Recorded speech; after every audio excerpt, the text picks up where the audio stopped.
everybody, this is Everyday Commentary, and this is a video overview of this knife.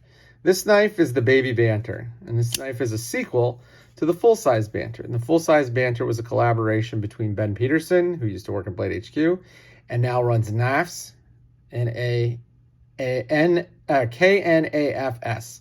and Civivi, or in that case, the full-size Banter was a WE knife. This knife comes out under their Civivi label, which is their midline knife. So it's WE, Civivi, and then Sencut. This is a WE or a Civivi knife, but it has, it has that classic WE feel to it, where everything's really well squared away. So we're gonna do what we normally do. I'm gonna go through the knife, tell you what I like and what I don't like, and talk a little bit about specs, and then we'll do a size comparison in that exact opposite order. Size comparison, specs, what I like, what I don't like. All right, so let's get into it. So here is the Baby Banter. And when I say baby, I mean it, because boy, is this knife tiny. There it is in comparison to a mini grip pillion, which is already a really, really small knife. So when you talk about a knife being, tinier than that, this isn't like super small, but it's under 3-inch blade. This knife is just positively tiny. And I like small knives, so that's not a big deal for me. Here it is in comparison to a US dollar. As you can see, the US dollar is significantly larger.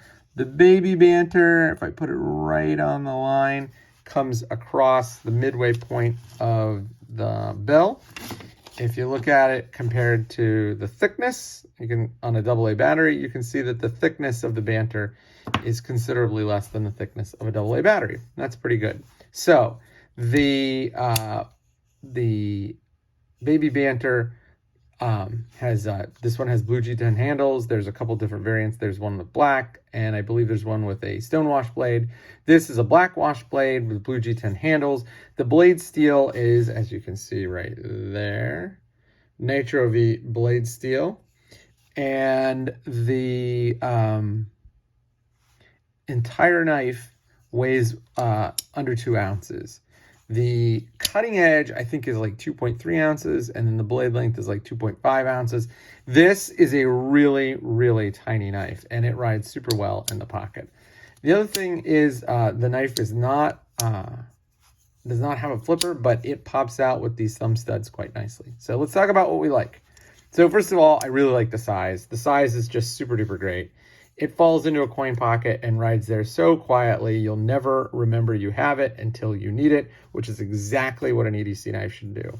I also really, really, really like this pocket clip. This pocket clip is a very simple, easy to install, easy to remove, deep carry, over-the-top pocket clip with the right amount of spring tension. I would venture a guess and say that this might be my favorite pocket clip on a knife right now. Even more so than the wire clips on the Spydercos. I love this pocket clip. It's super duper great. I also like the grind and everything, like the fit and finish on WE Knives stuff is really good. This is a particularly clean knife, so I like that a lot. Here's something that's new, and, well, not new, but here's something that's unusual, and it's something that we don't talk a lot about in the knife world, and that is how the choil works. So let's talk about a choil like this one compared to a choil like this one. So if you remember, like on a Spyderco, they actually have the jimping go all the way up here, and there's like a hard stop. It's a little nub of steel, and then the blade goes out from there. And that nub of steel, I think of that as like a full guarded choil, right? There's like a hard stop. Your fingers won't go past that. And then you have something like this, and there's absolutely nothing to keep your fingers from going past this. I've never cut myself on a knife with a naked choil or unguarded choil like this, but it does seem like it would be possible. Like if you did like kaboom and slid forward, that wouldn't be good. But if you're doing kaboom with your knife, you're kind of an idiot. So maybe this is like common sense will tell you what to do. But this could, in theory, be worse than the Spyderco choil because it's pretty hard to slip forward on the Spyderco choil. But what Civivi and Ben did on this knife is really fascinating, because if you look, let's see if I can get a good close-up.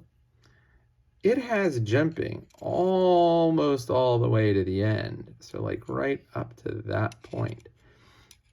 And the only piece that you're actually sliding up against in terms of unsharpened is just this little tiny section right here. And so I feel like it's much more difficult to lose your grip and slide forward when you have this half naked or partially guarded finger choil, meaning that you still get the sharpenability of a fully naked choil, but you still get the grip of a fully guarded choil. And I really, really like that design touch. That's a really good design touch. And if you look at some of the better fixed blade makers, they have something like this. Like some of Jesse Giraz's, they have this really small space here that still allows you to get full sharpen, but not impact your grip. And I really like that a lot. And I like that a lot largely because this knife just works really good in the hand if you can choke all the way up. I mean, it's still okay there, but it's only a 3-finger knife. If you get there, you got all 4 of your fingers, and I have, medium-sized hands, on that knife. You get a ton of leverage with a ton of precision, and I really like that. So this choil is an excellent, excellent choil, and it's a really good design. The knife's blade shape, compared to something like the needle point on this on this Lumi, this knife has a really durable and robust blade shape. You can still do, piercing cuts to like poke through a clamshell, but I'm not worried about breaking the tip off this knife. I mean, the bulk of the thickness is delivered to like all but the last 1/4 inch of the knife.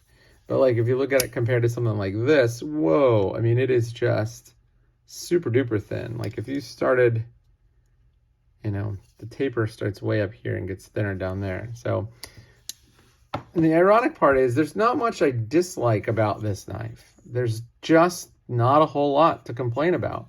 The Nitro V blade steel is perfectly fine. It's one of my favorite non-powder metal steels, and it makes this knife pretty reasonable. I think this knife costs about 50 bucks. And if you're looking for a really good pocket companion, I just don't think you can do worse than this, or better than this, really, for the price. The one thing that I would say is it's not the most handsome knife. Like if you compare it to this thing is really graceful and beautiful. I find this knife to be really attractive. This kind of just seems like, oh, well, there's a square and there's a square, and then there you go. But the funny thing is, if you open the knife and you just slant that out a little bit, it kind of looks like the handle on a Strider, because it has this, and then this, and then, now the Strider has an angle here, but that's not that different from a Strider handle, and I love me a Strider handle. So as a sequel to the Banter, I like the Baby Banter a lot better. This is one of my very favorite knives on the market for under 100 bucks, and this might be the best value on the market circa October 2021. So look for a written review coming soon, and that's my video overview of the Baby Banter.